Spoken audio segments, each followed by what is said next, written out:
Soybean उत्पादक शेतकऱ्यांसाठी ही एक खुशखबर आहे.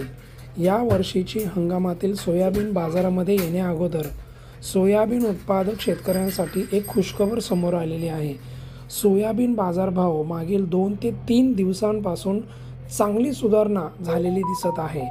गणपती बाप्पांचं आगमन होणं आणि सोयाबीन बाजारभावात अचानक वाढ होणं यामुळे सोयाबीन उत्पादक शेतकरी असे म्हणत आहेत की गणपती बाप्पा थोडक्यात पावले आहेत.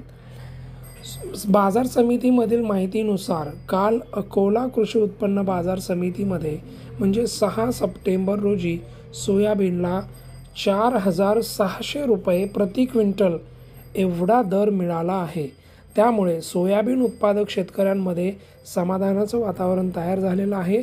आणि महत्त्वाचं म्हणजे काल अकोल्याच्या बाजारामध्ये सोयाबीनला कमीत कमी दर हा 4,000 रुपये प्रति क्विंटल पेक्षाही जास्त मिळालेला आहे.